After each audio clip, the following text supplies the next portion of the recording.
Right now, something is happening in our solar system that's sending scientists scrambling for explanations. The interstellar object NASA's been tracking, 3I Atlas, is roughly the size of Manhattan and has been displaying several unusual movements and features which kind of defy typical behavior of comets. It's even catching the attention of some military analysts. So what does this mean for all of us here on Earth? And what can this mysterious object tell us about what's outside our own solar system? Let's ask physics professor at the City College of New York, and he's a New York Times best-selling author of Quantum Supremacy, Michio Kaku. So this mystery object has been added to the International Asteroid Warning Network. That's the first interstellar object ever to make that list. So I got to ask you, what the heck is 3I Atlas, and why the clouds of mystery around it? NASA's like tight-lipped. Well, there's a split in the astronomical community.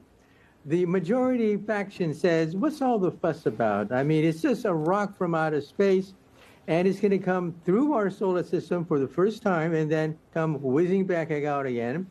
It's the third known object from outside our solar system, so what's the fuss? Another faction, however, says, now, wait a minute. Perhaps this is a visitor, an intelligent visitor from another solar system, and perhaps this week we could have a test of it. That's right. This week, it turns out that the asteroid or comet will be whizzing around our sun, and if it picks up extra energy on its flyby, that would clinch it. That means there's extraterrestrial intelligence involved. So watch for it. On October 30th, starting then, we're going to track it to see whether it gets an extra boost of energy. If so, it means we are being visited. Oh, so, okay, if it's not a giant rock, and it could be a sign of life out there, something's got to be steering it, right? That's right. And as it goes around the sun, there's something called the Oberth effect. The Oberth effect says that if you were to whip around the sun, you would pick up extra energy in the process. So we're going to watch for it. The energy in must equal the energy out, according to the ordinary theory. But if that's not true, if there's more energy going out than in, it means that there's energy boost coming from whipping around the sun, and that requires intelligence. And so that's one acid test that we can make. Watch for it. Starting this week, we're going to begin to monitor and see whether or not it picks up extra energy as it whips around the sun. So it's Wednesday, right? October 29th, I think it goes the closest point to the sun. Is that right?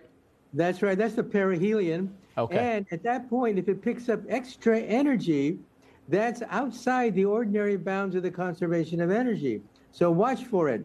As it whips around the sun, if it picks up extra energy, bingo. It means there's intelligent life that is guiding the motion of this object. This is interesting. I love this stuff. So NASA is launching its Artemis II program in 2026, I think, sending crewed missions around the moon and then landing on the lunar surface. Let me ask you, Professor, when do you think that we might see some permanent bases on the moon? Should we? Do we know everything about the moon already or not? Certainly the dark side is different. And what about Mars? You think we'll ever set foot on Mars? Well, that's a wish list of what we have for NASA. However, it's going to take time. For example, we've been talking about going to the moon for decades, and finally, it's going to come to pass. Within the next few years, we're going to launch not just a manned probe around the moon, we're going to land on the moon's surface itself. And so this is all on the agenda for NASA in the coming years. And then after that, the next target is going to be Mars. But we'll wait and see. We've had so many setbacks, so many disappointments, but now we think we have the momentum to go on to a flyby around the moon, land on the moon, and then on to Mars. So if I were one of your students, I would go, ooh, ooh, ooh, like, Arnold Horshack, and ask you, do you think that there is life in the galaxy somewhere? That this could be, what do you think it is? What do you think this thing is? Well, I'll put my my money on the bet that there is intelligent life throughout the galaxy. Not only that, but I think there's intelligent life in our neighborhood, the neighborhood of the Milky Way galaxy. And so I think that don't necessarily bet the house on it, but I would say that yes, there's intelligent life out there. The big question is, can they visit us? That's the big question, because just to go to the nearest star would take 70,000 years with a conventional rocket. That's how long it would take just to go to Alpha Centauri. So we need something like warp drive.